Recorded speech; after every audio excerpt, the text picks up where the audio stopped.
Hi, my name is Art, and today I'm going to show you how to use if and else statements in Python. Alright, so if and else, very important because you always want to use some logic in Python. But let me explain you from the beginning. So first I want to explain you built-in data type called Boolean in Python, and it works like this. Now suppose I write 2 times 2, and by the way we all know that 2 times 2 will get us 4, but let's say I doubt and I want to check. So here I'm going to use double equal sign, and when I get to this point people always ask me, why do you use equal sign? Double equal sign. So let me explain you if you don't remember or maybe you don't know. So single equal sign is when we assign a value, and double equal sign means equal. I'm comparing if 2 times 2 will get me 4. Let me run this, and you see I'm getting Boolean with a capital T, true. So Boolean is very simple. There are just two of them, true or false. So 2 times 2 equals 4. That's true. Now if I decide to say 2 times 2 equals 5, I'll get false. Alright?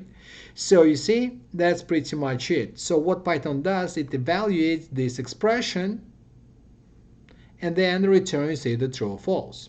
Now that's the main idea behind if statement. So in if statement we could write it like this. If 2 times 2 equal 4, then I want to print something like yes. And you see I'm getting yes. So let me explain you the whole syntax. If evaluates this expression, and if it returns true, then it does whatever we have here within the scope of the if statement. Don't forget to use indentation. Indentation is supposed to be 4 spaces, 1, 2, 3, 4. Alright, so always after colon you need to use indentation. And again, what it does, it evaluates this expression. So if I place true here, I'll always get yes. However, if I decide to place false here, then I'll never see yes because it's false. So what if statement does, it evaluates that statement, and if it's true, then it prints yes. If it's false, then it does nothing. So let's place this 2 times 2 equal 4, and that's true.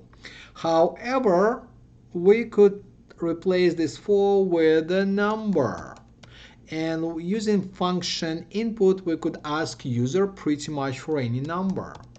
So how will I do it? I'll use function int to convert my string into integer. I'll use input, and here I'm gonna write something, give me a number. Alright, now a number will do, and suppose I'll place here a 10. I'm not getting yes, because now 2 times 2 not equal to 10. However, if I place here 4, then I'm going to see yes, because now this number is 4, and 2 times 2 is 4. Alright, so this pretty much if. So again, if evaluates this expression, and if this line 2 returns true, then it does something. And then there is else. Else comes with no condition. Rookie mistake, people trying to squeeze in a condition, but there is no condition.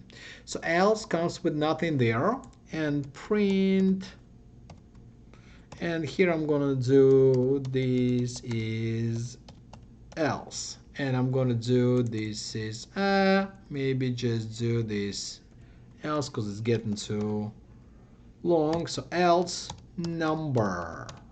Alright, so suppose I'm gonna type in 50, else 50. So you see the way it actually works, it checks, and if this condition returns false, so then we get into else. Else will capture pretty much anything else. If you do like any number, then it will be else. However, if you do for, then since 2 times 2 equals to 4, then we're gonna get else. So else will then we'll I'm sorry, then we'll get yes. So but else will capture anything else. So this is like a decision tree, if and else. All right, so pretty simple. And again, if you replace it with a true, so now no matter what number is, it's always going to be yes. Why?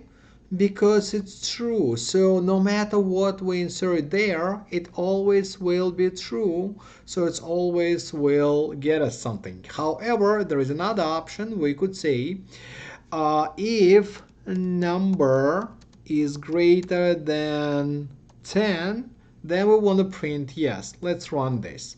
Give us a number, 20. 20 is greater than 10, so we get yes. However, if I do 5, I'm going to get else because this condition returns false, right? So if it false, then it goes to else. Pretty simple. If condition is met, then we're getting whatever we have here. Otherwise, we will go to else. All right, so that's pretty much it about if and else statements. Watch my other videos so you could learn how to use list comprehensions, use how to use for loops and while loops, and bunch of other stuff. All right, see you in the next video.